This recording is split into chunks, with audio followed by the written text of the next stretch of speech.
శ్రీ గణేశాయ నమః. శ్రీ గురు దత్తాత్రేయాయ నమః. దత్తాత్రేయుని యొక్క అనుగ్రహం వల్ల మీరందరూ కూడా క్షేమంగా ఉండాలని కోరుకుంటూ మరొక్కసారి ఈ విపత్కర పరిస్థితుల నుంచి బయటపడడానికి, మన ఆధ్యాత్మిక శక్తిని పెంచుకోవడానికి, దైవబలాన్ని పెంచుకోవడానికి ఒక అద్భుతమైన అవకాశం అనేది మనకు వచ్చింది. మే 14వ తారీఖు 2021 వైశాఖ శుద్ధ తదియ అక్షయ తృతీయ మహాపర్వదినం అనేది మన ముందుకొచ్చింది. సాధారణంగా అక్షయ తృతీయ అనగానే బంగారం కొనడమే పరమావధిగా పెట్టుకుంటున్నారు. అక్షయ తృతీయకి బంగారం కొనుగోలు చేయడానికి ఎటువంటి సంబంధము లేదు. అక్షయ తృతీయ రోజున ఆధ్యాత్మిక బలాన్ని పెంచుకోవడానికి మంత్ర సాధనలు మహర్షులు మనకు తెలియజేశారు, కానీ బంగారం కొనమని ఎక్కడా శాస్త్రాలలో లేదు.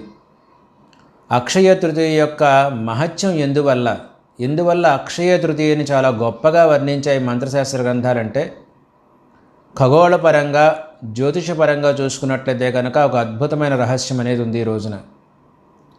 సాధారణంగా ఎప్పుడు అక్షయ తృతీయ మహాపర్వదినం మనం జరుపుకున్నా కూడా ఆ రోజున ఆత్మకారకుడైన సూర్యుడు, మనఃకారకుడైన చంద్రుడు, వీరిద్దరూ కూడా వాళ్ళ ఉచ్చ రాశుల్లో సంచరిస్తూ ఉంటారు. సూర్యుడు మేషరాశిలోను, చంద్రుడు వృషభ రాశిలోను ఉచ్చస్థితిలో సంచారం చేస్తూ ఉంటారు. ఇలా సంవత్సరం మొత్తంలో ఒకే ఒక రోజు అక్షయ తృతీయ రోజు మాత్రమే సూర్యచంద్రులు వాళ్ళ ఉచ్చస్థితిలో ఉంటారు. ఆత్మకారకుడైన సూర్యుడు, మనఃకారకుడైన చంద్రుడు ఎప్పుడైతే ఉచ్చలో ఉంటాడో ఆ రోజున చేసే మంత్ర జప సాధనలు, హోమాలు, అనుష్ఠానాలు ఏవైనా సరే విశేషమైన సిద్ధిని మనకి కలిగిస్తాయని మంత్రశాస్త్ర గ్రంథాలు మనకు తెలియజేస్తున్నాయి. కాబట్టి ఇప్పుడు మనం విపత్కర పరిస్థితుల్లో ఉన్నాం కాబట్టి ఈ అక్షయ తృతీయ రోజున మన బలం, దైవబలం పెంచుకోవడమే కాకుండా లోకమంతా కూడా శ్రేయస్కరంగా ఉండడానికి, లోకమంతా కూడా సుభిక్షంగా ఉండడానికి, ఈ విపత్కర పరిస్థితుల నుంచి బయటపడడానికి ఏ రకమైన మంత్ర సాధన చేసుకోవాలన్నది నేను మీకు ఈ వీడియోలో తెలియజేస్తాను. అక్షయ తృతీయ మహత్యం గురించి మీకు చెప్పాను కదా. అక్షయము అంటే నాశనము లేనిది అని అర్థం. ఈ రోజున చేసే ఏ మంత్ర జపానుష్ఠాలైనా సరే విశేషమైన సిద్ధిని మనకు కలిగిస్తాయి. ముఖ్యంగా ప్రతి ఒక్కరూ కూడా త్రికాలాలలో అర్చించాలని చెప్పి మంత్రశాస్త్ర గ్రంథాలు చెప్తున్నాయి. ఉదయం 5 గంటల నుంచి 8 గంటల మధ్యకాలం, అలాగే ఉదయం 10:30 నుంచి 12:30 మధ్యకాలము, అలాగే సాయంకాలం ప్రదోష సమయం అంటే 6 గంటల నుంచి 8 గంటల మధ్యకాలంలో విశేషంగా మంత్ర జప అనుష్ఠానాలు చేసుకోవాలి. ముఖ్యంగా అక్షయ తృతీయ రోజున నరసింహస్వామిని ఆరాధించాలి. ఎందువల్లంటే ఈ అక్షయ తృతీయ రోజునే నరసింహస్వామి యొక్క అంటే నారాయణుడి యొక్క ద్వయ అవతారాలుగా చెప్పబడ్డ వరాహ అవతారము, నారసింహ అవతారము రెండూ కలిసిన వరాహ లక్ష్మీ నరసింహస్వామి అంటే మనకి సింహాచలంలో ఉంది ఈ శక్తి క్షేత్రం. ఈ క్షేత్రంలో విశేషంగా స్వామివారికి చందనోత్సవం అనేది జరుపుతూ ఉంటారు. మంత్రశాస్త్ర గ్రంథాలు లక్ష్మీ నరసింహస్వామిని మృత్యువుకే మృత్యువుగా వర్ణించాయి. మృత్యుం నమామ్యహం అని చెప్తున్నాయి. కాబట్టి ఈ రోజున లక్ష్మీ నరసింహస్వామిని యథాశక్తి అర్చన చేసుకోవాలి. అలాగే ఈ రోజున పరశురామ జయంతి కూడా, అంటే నారాయణుడి యొక్క క్రోధ అంశ అవతారమైన దుష్టశిక్షణ కోసం అవతరించిన పరశురాముడి యొక్క జన్మతిథి కూడా అక్షయ తృతీయ. అలాగే బలరామ జయంతి కూడా, శ్రీకృష్ణుని సోదరుడైన బలరాముని యొక్క జయంతి కూడా ఈరోజే. అలాగే శైవ మత ప్రవర్తకుడైన బసవేశ్వరుని యొక్క జయంతి కూడా ఈరోజే.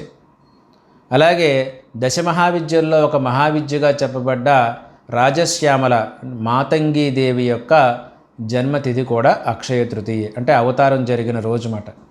కాబట్టి అక్షయ తృతీయ రోజున రాజశ్యామల దేవిని అర్చించుకోవచ్చు. అలాగే లక్ష్మీ నరసింహస్వామిని కూడా పూజించుకోవాలని చెప్పి మంత్రశాస్త్ర గ్రంథాలు తెలియజేస్తున్నాయి. ఈ రోజున ముఖ్యంగా ఇప్పుడు నేను చెప్పబోయే లక్ష్మీ నరసింహ మంత్రాన్ని ప్రతి ఒక్కరూ కూడా యథాశక్తి ఉదయం, మధ్యాహ్నం, సాయంకాలం 108 సార్లు పారాయణ చేసుకోండి. అలాగే ఎవరిని ఉద్దేశించైనా సరే, ఎవరైతే అనారోగ్యవంతులుగా ఉన్నారో, ఎవరైతే ప్రాణాపాయ పరిస్థితుల్లో ఉన్నారో వారిని ఉద్దేశించి కూడా మనం జపం చేయొచ్చు. అలాగే దేశం యొక్క భద్రత గురించి కూడా మనం జపం చేసుకోవచ్చు. ముఖ్యంగా ఈ మంత్రం వచ్చి ఉగ్రం వీరం మహావిష్ణుం జ్వలంతం సర్వతోముఖం నృసింహం భీషణం భద్రం మృత్యుం నమామ్యహం. ఈ మంత్రాన్ని యథాశక్తి పారాయణ చేసుకోండి.